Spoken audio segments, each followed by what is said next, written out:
Hello everyone, कैसे हैं आप सभी। आशा करती हूँ अच्छे होंगे। तो आज बहुत ही अच्छा टिप्स एंड ट्रिक लेके आई हूँ जो कि बहुत काम आने वाली है।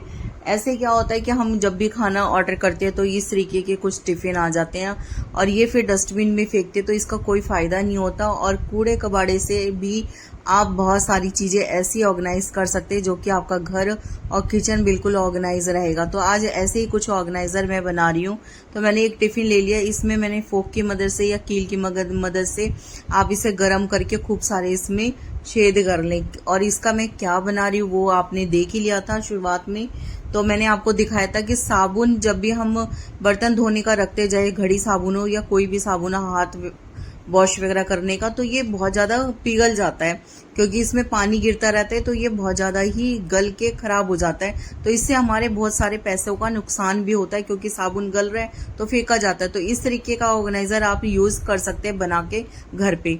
दूसरा ट्रिक भी बहुत ही अच्छा है जो कि टिप्स एंड ट्रिक आपके बहुत ज़्यादा ही काम आने वाला है। कई बारी क्या होता है, हम टिश्यू पेपर वगैरह मंगा लेते हैं और उसका ऑर्गेनाइज करने के लिए कोई भी चीज़ नहीं, होल्डर वगैरह नहीं मंगाते हैं। तो इस तरीके का आप इसको टिफिन को यूज़ कर सकते हैं जो खाने में आता है, जैसे कि मैंने आपको बताया। तो मैंने इसको यहाँ पर बिल्कुल अच्छे से बीच में होल कर दिया और ऐसे टिश्यू आए हुए थे जो कि हैंड वॉश करते हैं तो उसमें पोंछने के में काम आता है, या हम पर्स वगैरह में कई बारी रख लेते हैं या खाना वगैरह खाते हैं तो इस टाइम भी यूज़ करते हैं। तो ऐसे करके आप अपने टेबल पे रख सकते हैं या जहां आप रखते हैं किचन में। किचन के भी क्या होता है कि गंदे होते रहते हैं टिश्यू पेपर, लेकिन ये टिफिन में रहेगा तो बिल्कुल सेफ भी रहेगा और बिल्कुल अच्छे से, और आप इजी तरीके से को एक एक करके निकाल सकते हैं और यूज कर सकते हैं। अगर आपको टिप्स एंड ट्रिक पसंद आते हैं मेरे, तो वीडियो को जरूर से जरूर लाइक क्या करें, शेयर क्या करें, चैनल को सब्सक्राइब करें, क्योंकि कुछ इसी तरीके के मैं टिप्स एंड ट्रिक लेके आती हूँ जो कि आपके किचन में बहुत सारे ही काम आएंगे और आप कहीं ना कहीं अपने घर को, किचन को जो फैला रहता है, मैसी रहता है, उसको बिल्कुल अच्छे से ऑर्गेनाइज कर पाएंगे और बिल्कुल फ्री में, जीरो कॉस्ट में। कोई इसमें पैसा नहीं है और सिर्फ आपने थोड़ा सा दिमाग लगाना है। तो यहाँ पे तीसरा भी मैं आपको एक ऑर्गेनाइजर बताने वाली हूँ। जैसे कि हमारे घर में शैम्पू के पाउच बहुत सारे आ जाते हैं तो हम इधर उधर रखते तो किचन बाथरूम वगैरह में गिरते रहते हैं या इधर उधर गिर जाते हैं। तो उनको अच्छे से ऑर्गेनाइज करने के लिए ये सबसे अच्छा ट्रिक है कि मैंने एक टिफिन लिया, उसके ऊपर होल कर दिया और इसके बीच में से मैंने शैम्पू की लेयर को निकाल दूंगी। जब भी आपको नहाने जाना है, सर धोना है, तभी आपने एक दो जो जैसा यूज करना है इस तरीके से आप इसको निकाल सकते हैं। और पीछे इस पे टेप लगा दें। जैसे आप ऐसे रखना चाहते हो तो इस तरीके से भी रख सकते हैं, नहीं तो इस पे पीछे से अच्छे से टेप, डबल टेप की मदद से इसको चिपका दें। तो आप इसे अगर जैसे कि बाथरूम में एक जगह कोने पे इसको चिपका देंगे तो जब भी आपको जरूरत पड़ेगी तभी आप इसमें से शैम्पू रख सकते हैं। और जैसे कि अब सॉसेस वगैरह के आते हैं ना पाउच, उनको भी आप किचन में ऐसे करके रख सकते हैं। जब आपको जरूरत पड़े आप उसमें भी रख के और इसको यूज कर पाएंगे। तो आप देख सकते हैं इजी तरीके से आप इसकी पूरी लेयर को निकाल सकते हैं, चाहे आपको एक चाहिए हो, दो चाहिए हो, किसी भी तरीके से। तो आपको ये भी अच्छा लगा होगा। चौथा आपको टिप्स बताने वाली हूँ यहाँ पर। जैसे कि हम कई बार मिर्च सब्जियां वगैरह ले आते हैं हफ्ते के हफ्ते, तो बहुत सारी मिर्च वगैरह आ जाती है तो हम क्या करते हैं, इधर उधर रख देते हैं और वो सड़ती गलती रहती है। तो मिर्च ऐसे गलना शुरू हो जाती है और फिर ये फेंकनी पड़ जाती है। और इसको अच्छे से, क्योंकि इसमें देखो पैसा लगा है, तो आप इसे अच्छे से ऑर्गेनाइज भी करके रखेंगे।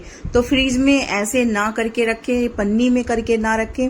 आपने अच्छे से मिर्च को धो लेना, उसके डंठल को तोड़ लेना है। जब आप तोड़ लें तो टिश्यू पेपर एक ऐसे बास्केट में, टोकरी हो या आप जिसमें भी रखते हैं, टिफिन में रखते हैं, किसी भी चीज में, आप एक टिश्यू ऊपर लगा दें, एक टिश्यू नीचे लगा दें। इस तरीके से क्या होगा, जो इसमें पानी का स्टीम बनता है तो वो अच्छे से अब्जॉर्ब कर लेगा और आपकी मिर्च बिल्कुल भी गले सड़ेगी नहीं। पांचवा टिप्स आपको ये बताने वाली हूँ। कई बार हम दूध वगैरह के लिए, जैसे दूध गर्म करते हैं या चाय बनाते हैं, तो हम छलनी को ऐसे करके रखते हैं, या घी बनाते हैं। ज्यादातर घी के टाइम पे बहुत ज्यादा ही ये काम आएगी टिप्स। जैसे हम घी बनाते हैं तो छलनी को छानने के लिए हिला रहे होते हैं, ये चला रहे होते हैं, तो हम जब रखते हैं छलनी तो वो अंदर नीचे को गिरती है। छोटा पतीला होता है, बर्तन छोटा वगैरह होता है, तो छलनी अच्छे से टिक नहीं पाती। तो इस तरीके से आपने नाइफ को या आपने फोक वाले चैनल इसको स्पून को फंसा देंगे, उसके बाद अच्छे से उसको खड़ा कर सकते हैं छलनी को। और यहाँ पे फिर मैं आपको एक रेसिपी बताने वाली हूँ। तो रेसिपी के लिए आपको बता रही हूँ कि यहाँ पे आप इजी तरीके से आप पास्ता को उबाल सकते हैं। जैसे कि पास्ता पहले पानी में डाल दें, डालने से पहले आप उसको पानी में डिप कर दें। डिप करने के बाद उसको अच्छे से बॉईल कर दें। बॉईल करने के बाद आप इसे अच्छे से तड़का लगा सकते हैं। तड़के में यहाँ पे मैंने शिमला मिर्च, गाजर, प्याज, टमाटर और जो भी चीज़ें आप डालना चाहते हैं, मेयोनीज हो गया या आप यहाँ पे सॉस हो गया, सेजवान चटनी होगी, या आपको जो भी आप पसंद करते हैं अपने स्वाद के अनुसार, यहाँ पे नमक, मैगी मसाला वगैरह जो भी डालते हैं आप वो सारी चीज़ें डाल के अच्छे से बना के अपने बच्चों को सुबह या शाम के नाश्ते में दे सकते हैं जब बच्चों को थोड़ी बहुत भूख लगती है। तो क्योंकि इसलिए घर में अगर आप बना के दे रहे हैं तो वो ज़्यादा हाइजेनिक होता है। गर्मी का टाइम है, इसलिए आप ज़्यादातर कोशिश यही करें बच्चों को थोड़ी भूख लगे तो घर में ही नाश्ता बना के दें। बाहर से आप नहीं ला के देंगे तो आपके थोड़े पैसे भी बचेंगे और साथ ही साथ आपके बच्चे भी खुश रहेंगे और भरपेट अपना खा भी सकेंगे। तो कुछ इस तरीके से जीरो कॉस्ट में मैंने बहुत सारे ऑर्गेनाइजर बना के आपको दिखाए किचन को, घर को कैसे हम संभाल सकते हैं, क्योंकि हर एक गृहिणी अपने सारे पैसे बचाना चाहती है और साथ में हर एक चीज़ को ऑर्गेनाइज करके अपने छोटे बड़े किचन को हर कोई रखना चाहता है। तो अगर हम अच्छे से किचन में सारी चीज़ों को लाइन से रखते हैं या कबर्ड में अच्छे से रखते हैं तो हमारी चीज़ें ख़राब भी नहीं होती हैं और जब हमें ज़रूरत पड़ती है टाइम मौके पे बढ़िया से मिल जाता है। तो इस तरीके से मैं अपने किचन को और अपने घर को ऑर्गेनाइज करके रखती हूँ और सारी चीज़ें अच्छे से रहती है। तो आपको ये टिप्स एंड ट्रिक कैसे लगा, अपना फीडबैक ज़रूर देना। अगर अच्छा लग रहा है वीडियो को लाइक करना, शेयर